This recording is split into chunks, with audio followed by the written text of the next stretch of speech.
from the Mercy One studio. Making It Personal with Bishop William Joensen on Iowa Catholic Radio and iowacatholicradio.com. Welcome to Making It Personal with Bishop Joensen. I'm Kelly Mesher-Collins with the Diocese of Des Moines. On today's show, we're visiting with Ellen Miller and Marilyn Lane, founders and co-chairs of the Christ Our Life Conference, which is just a few weeks away, September 26th to the 27th, at Wells Fargo Arena in downtown Des Moines. We'll talk to them about the exciting schedule, social distancing, mask requirements, and the new virtual ticket option. But before we get to today's interview, let's find out what's on the Bishop's mind. Well, first of all, it's just good to have you back, Kelly, after just a little hiatus there. I know you were still working hard, but our summer seminarian, Stan Ashes, did a nice job. But he just doesn't bring the same vitality and verve that you have as well. So grateful for that, kind of in the first officer seat as we embark on a new maiden voyage here again with September and already rolling in. And this week began on Tuesday, September 1st, was World Day of Prayer for Creation. And we think about Earth Day as a kind of secular holiday, but our Holy Father, Pope Francis, who inaugurated this 5 years ago, and respecting our Eastern Christians too. And so it's just kind of a season of 6 weeks where we're ever more mindful, as he called in his encyclical Laudato Si, our care for our common home, and our care for not only the natural environment, but for those who make their living off of it. So our prayers and thoughts are very much with our farmers and all who depend on agribusiness for their livelihoods as well, who've taken a real hit with the drought and then the derecho. I finally got to ride on the Raccoon River Valley Trail this past Saturday from Waukee up to Perry and over to Dawson. Kind of scouting out. I'm going to be back in Perry, but I'll be dressed more like a bishop instead of spandex, which is a much more pleasant sight, I think, in that way, as I have confirmation at St. Patrick's with the good young people there as well. So this coming weekend, but first Friday today, and then next Tuesday, Mary's birthday, September 8th. Happy birthday, Mary! I know you'll be bringing to the Pastoral Center all your M-shaped cookies for us to have and all the treats that are there.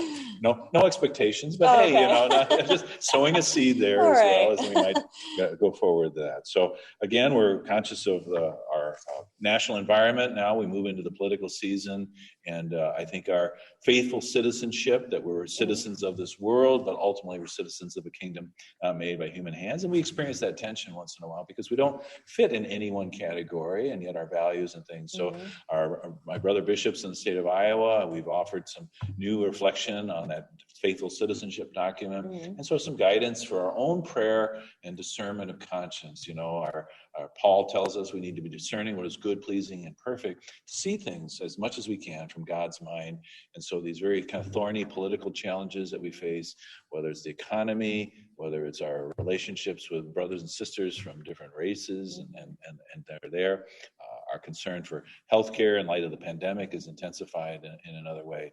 And then the status of persons in our midst also. So education, our hand congratulations to our parochial school teachers, administrators, and students who seem to be off to a good fit in this year. And we visited with our administrators last week as well. So there's a lot to celebrate, but I think we always want to remember who we are as we engage with others. We don't kind of get locked into this kind of contentious adversarial way of only associate with those who are like-minded. I think we need to allow ourselves to be stretched and sifted, and the political season is just one moment of that, but we want to transcend some of those partisan difficulties that could be present in that way. So we might be given in this particular regard. Our Holy Father, we talk about a prisoner of the Vatican almost in a way, some of the commentary, but really Pope Francis has, been denied his kind of typical way, this consummate extrovert and gregarious pastor of the church, really not having the opportunity until just recently this week to resume his weekly Wednesday audiences. He's going to do that in a scaled down version, but not having the opportunity to travel around as a kind of shepherd of the universal church. And so, we're conscious of that, but you're not going to keep a good man down. And so, we'll see again his ability to be that bearer of the gospel to a world. And, the season of creation concludes on October 4th, Feast of St. Francis, anniversary of our Holy Father St. John Paul visiting the Des Moines Diocese. And so kind of blessing this entire month, and again, hoping and praying for people's safety. I'll have the chance to make little modest visits. I'm not going globe hopping around the world, but some visits to various churches, and enjoyed my chance to be in St. Louis last week for the installation of Archbishop Rosansky. We're going to take a quick break. You're listening to Making It Personal with Bishop Joensen. Thank you, Blessman International, for their support of Iowa Catholic Radio. Everyone lives their life 24 hours a day, 7 days a week, 365 days a year. How we use that time directly affects if our life will leave a significant impact or not. Each year, Blessman International leads Central Iowans on a 12-day, all-inclusive experience sharing the heart of Christ with children in South Africa. Teams are forming to do something significant in an African child's life. Learn more at blessmaninternational.org. That's blessmaninternational.org. Is it time for a new roof? Then it could be time for you to get to know Bell Construction. Bell Construction is a roofing company entering its 30th year of business. They specialize in residential re-roofs, light commercial jobs, and have the experience to meet all of your roofing needs with personal service. With Bell Construction, the owner will come to your home or place of business in person to inspect and ensure the quality of work that you deserve. They pride themselves in working with you on a personal basis and making sure you are satisfied. Bell Construction, 515-963-4494. Welcome back. I'm Kelly Mesher-Collins with the Diocese of Des Moines. On today's show, we're visiting with Ellen Miller and Marilyn Lane, founders and co-chairs of the Christ Our Life Conference, which is just a few weeks away, September 26th to the 27th, at Wells Fargo Arena in Des Moines. So we're going to talk to them about the schedule, mask requirements, and the new virtual ticket option. Very good, Ellen and Marilyn. It's great to have you here. I think when I was ordained bishop last September in 2019, I think within a week or two after that, we had our first encounter kind of talking about that. So that was October last year. And here we are, September. So That's right. What a whirlwind ride we've had, but and some of the adjustments that are going to impact this fifth biennial conference, Christ Our Life. I've heard about it in the past, never had the opportunity to be here on that Sunday or Saturday weekend, but I know some of the students that I were with were so inspired and energized by the conference, as well as other parishioners that I was working with at the time. So can you just tell us a little bit how the whole Christ Our Life got started? You bet, absolutely. In the fall of 2008, Ellen and I independently received, I would say, Ellen calls it a God wink, God motivation that God wanted this conference. And I won't go into the details. A lot of people have heard it too many times. But I will say that if it were not for Ellen, this conference probably may not have gotten started, because while I received the message and Ellen she called me and she said, Marilyn, do you know what we're supposed to do? And I said, yes. But I was the one who was kind of ignoring this whole thing because I thought, oh my gosh. All those years in youth ministry encourages me, as I'm always encouraging others to give their yes. And I knew I couldn't do it without Marilyn. And so then was it kind of a, okay, Lord, let it be done. Exactly. Okay, let it be done. Yeah. Well, we were blessed because we had Father Joe McDonald, late Father Joe McDonald, our dear, dear beloved pastor. We went to him and told him about this idea, and he was immediately on board. I mean, not even a moment of hesitation. And he said, okay, ladies, let's go see Bishop Pace. And so we did, and Bishop Pace was open, and there we went. And it's been a pray and move ministry ever since. You know, we pray about it, and we wait for the promptings of the Holy Spirit to guide us. And a lot of people on our steering committee are people that we had known as friends, or like the gal who does our book work. I used to cut her hair. You know, it's like there's just all kinds of different people in the steering committee that were people in our walks of life, everyday walks of life, who have talents and treasures that they wanted to share. So it's just been such a beautiful ministry for us, one that has grown us both in our faith. Tremendously. And a real blessing, because these volunteers are something else. Some of them work most of 2 years to bring this conference on, and sometimes very late into the night, especially our media people and our impressive dedication. Mm-hmm. And again, new people coming in, kind of refreshing. So it's not just like you're coasting on, we've been there, done it. This is how we're doing it again. And there's always a kind of fresh engagement with what this is. That's right. It's not like just those who go to the state fair looking to have the same experience. Yeah. Whoops, there is no state fair this year. But Christ Our Life goes on. It does. So it's really kind of a full menu Catholic encounter. What are some of the things that, maybe people who haven't heard as much about it from our Spirit Catholic Radio listeners or Wisconsin listeners as well? Can you just tell us what the 2 days, what does one experience? Well, obviously the speakers are powerful. They're probably the single biggest draw. We know that the celebration of the Holy Eucharist the Mass is our source and summit with the Eucharist. And we are blessed to have that because of the diocesan cooperation, for which we're quite grateful. And also that affords us the ability to have reconciliation and adoration. But the speakers are probably the single most motivating factor, because a lot of these people have heard of these speakers, but they have never had the chance to listen to them in person or live stream. You know, it used to be when we first started the conference, people would come for the speakers, and then, you know, it was the Mass, and it was reconciliation, and it was adoration, and it was being together in this arena, right? Celebrating the source and summit of our faith, as you just said. And it just reminds us how big our church is, you know, and how we're all coming together to worship, how personal that can feel, and how good it is to know that we're all out there for each other. Absolutely. Yeah, it has become the community, I think, that maybe draws people almost as much as the speakers, if not more, because we hear that over and over that they miss it. And we're hoping this year, because of COVID, this might be a real kickstart for some people who've been timid when they read the pages of precautions we're taking, that they might move forward. Yeah, so let's kind of go there, that, you know, in this way, that ordinarily in the Diocese of Des Moines, we're looking at gatherings of no greater than 100, but I was moved to think that we could really encourage and affirm this year because of all the special considerations that you've made. Now, we know in Polk and other counties in Iowa, bars aren't even open, and yet at Wells Fargo Arena is going to be open for people of faith who are drinking a different kind of spirit, the Holy Spirit, if you will, which will be in there in abundance as well. But what are some of the things that you've taken into account, and what could people expect? Well, right away, I think people will feel like they're going into church as far as every other row will be blocked off. So every other row of seats. And then also whoever you come to sit with, you know, you're welcome to sit with. And then we will allow 4 seats on each side of you for the social distancing. So there's 6 feet in front of you, 6 feet beside you.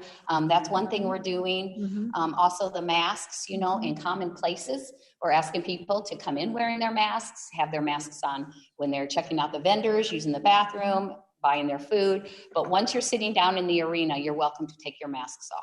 That's right.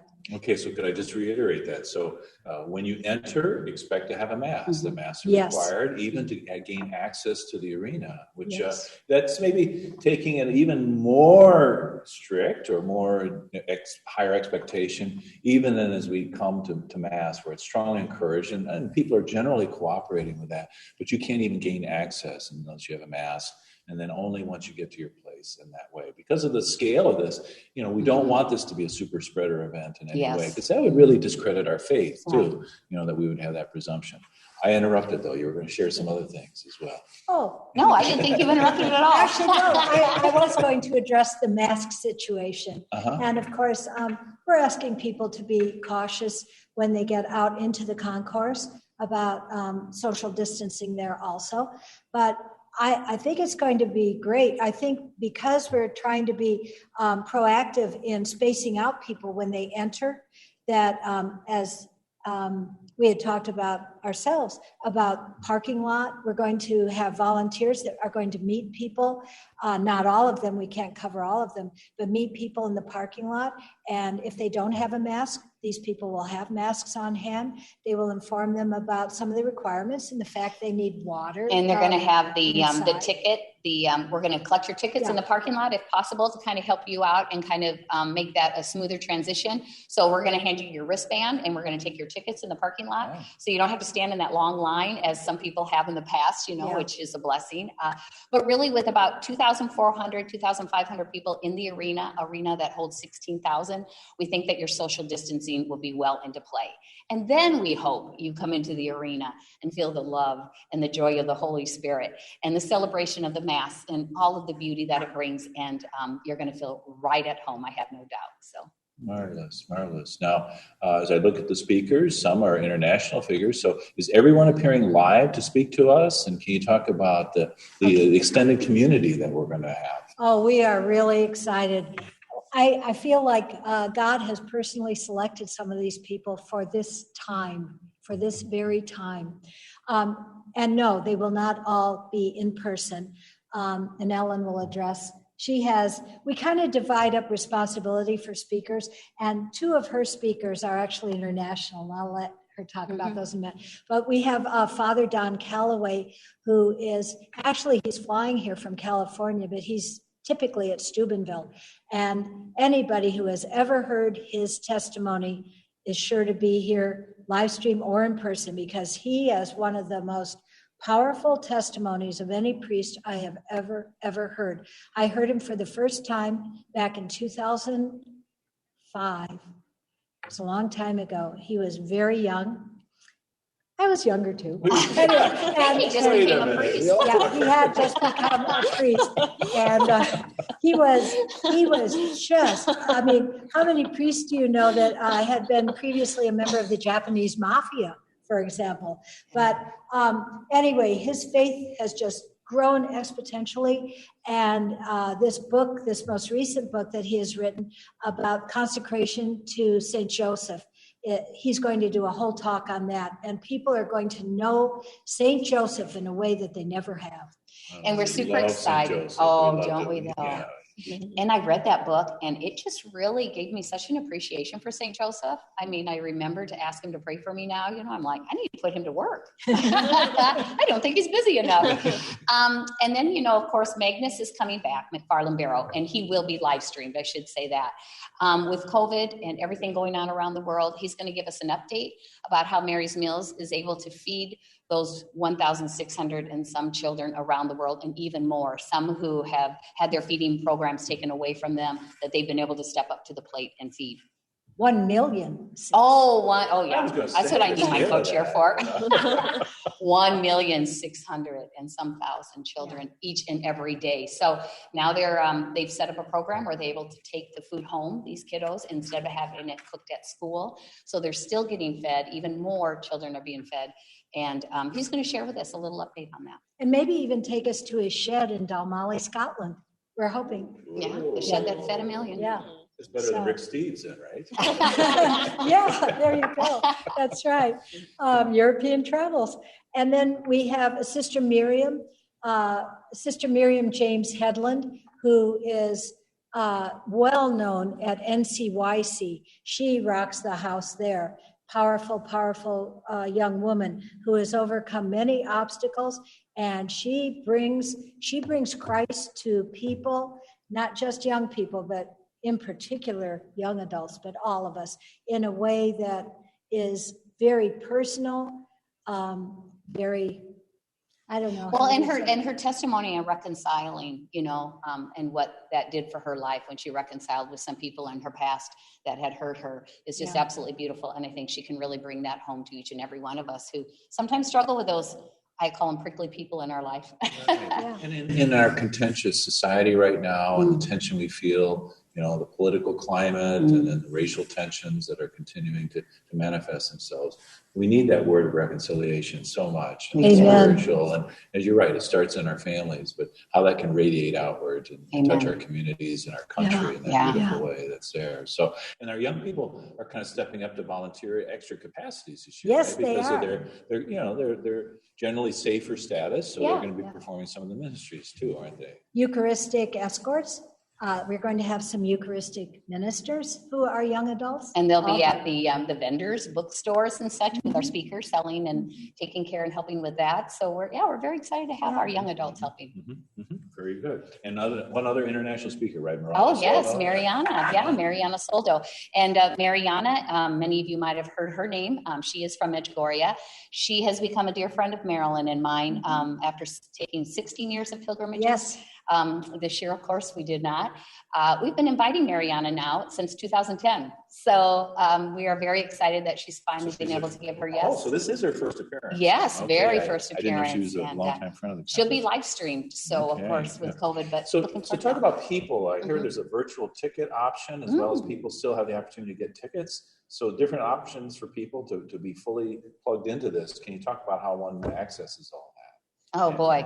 Yes. If you want to buy a ticket live stream, you're going to want to go to the Christ Our Life website. And you go to the Christ Our Life website, go to the ticket, look up live stream. It's going to ask for your information. And truly, they're going to, on the 24th of September, send you a URL link. And truly, you tap on that and you're going to be into the conference. So that's September 24th. You would get the URL link, but go to the Christ Our Life website to sign up to get that link. One other thing. And there is a cost associated with that. There is. Right? It's $25 for adults, $15 for college and under. And one other thing some people are doing, because I am somebody who goes out and about and promotes, is some churches are gathering and together to watch this conference. It's just really kind of neat. They're doing their social spacing and they're watching it on some of these big, TVs churches now have. And then they're able to kind of reflect and talk about the experience in between the breaks. And, for communion, they're going to have a deacon or somebody there who's going to give communion. For Eucharistic adoration, they're going to bring the Blessed Sacrament out. They're even going to try to have confession during those times. So what a great way to put a little spark back into your parish, to bring Christ Our Life back into yours. So. Oh, tremendous. And I'll tell you really quickly, Deacon Harold is going to bring plenty of sparks. And we're also looking forward to John Leonetti, who is going to talk beautifully about the saints. And Steve Angersano with the Chaplet of Divine Mercy. Wow, good.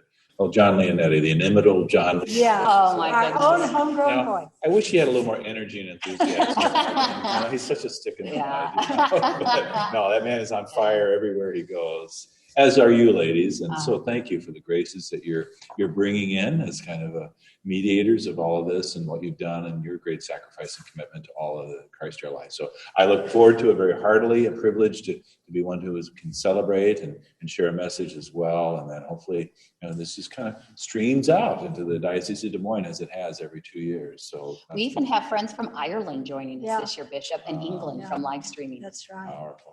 Maybe more. And we thank you very much for your thank support you. of this You're welcome. conference. You're welcome. We're going to take a quick break. You're listening to Making It Personal with Bishop Joensen on Iowa Catholic Radio and the Spirit Catholic Radio Network. Hi, this is Father John Ricardo, and I want to thank Caldwell Parish Funeral Home and Crematory for underwriting Christ is the Answer. Losing a loved one, as we know, is never easy, and it can leave you feeling lost and even hopeless at times. But Caldwell Parish helps ease that burden by sincerely caring both about your loss and about your faith. Caldwell Parish Funeral Home and Crematory is Des Moines' only Catholic-owned and operated funeral home. Their number is 515-276-0551 or online at caldwellparish.com. Thank you, Blessman International, for their support of Iowa Catholic Radio. Everyone lives their life 24 hours a day, 7 days a week, 365 days a year. How we use that time directly affects if our life will leave a significant impact or not. Each year, Blessman International leads Central Iowans on a 12-day, all-inclusive experience sharing the heart of Christ with children in South Africa. Teams are forming to do something significant in an African child's life. Learn more at blessmaninternational.org. That's blessmaninternational.org.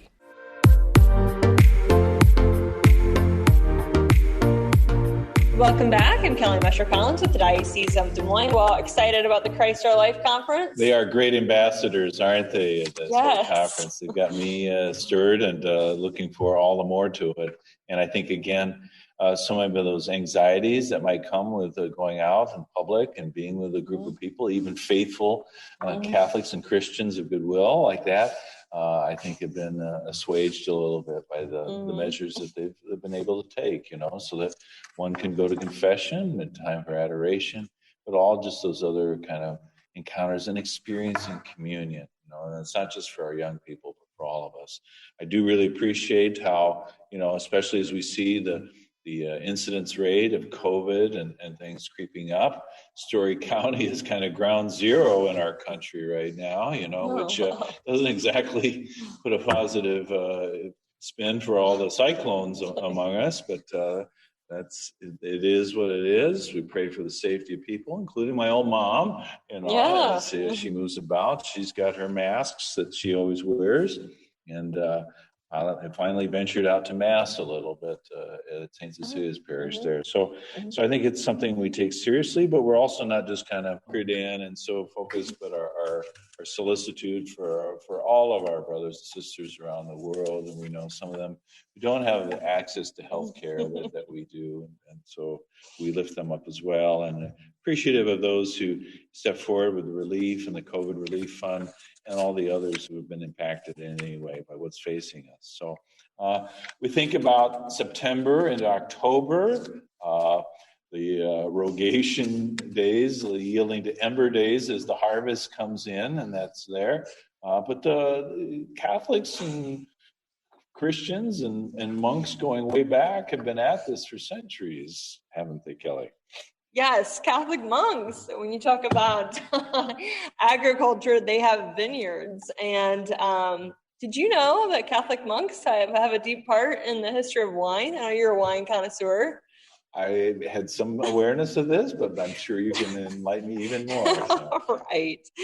Well, not many of us know that France's winemaking culture goes back to the Catholic monks. It's not clear who introduced it, but it did play a pivotal role. A 4th century Roman soldier turned saint, Saint Martin of Tours, had a role in bringing winemaking knowledge to fruition.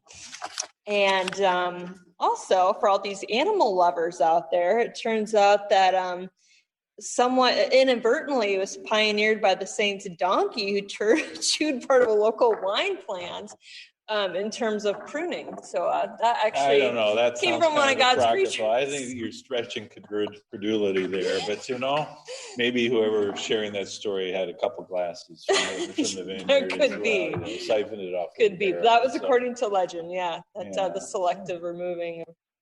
No, and again, wherever the Catholic sun does shine, there's always laughter and good red wine. At least I've always found it so. Benedictamus, so we know. Let us bless the Lord, but all things in moderation, of course. So, actually, Kermit Lynch, a famous importer of wines and things, he's very respectful of the Catholic presence and all that. And of course, many in this country with the tariffs and everything there. So we're just kind of doing a little riff on this as well, but obviously the sacramental wines that are part of it too. I was once stationed in a pastorate in north of Dubuque, in Dubuque County, where people, the local winery, Stone Cliff, made its own sacramental wine, and they named it after the LaSalle pastorate.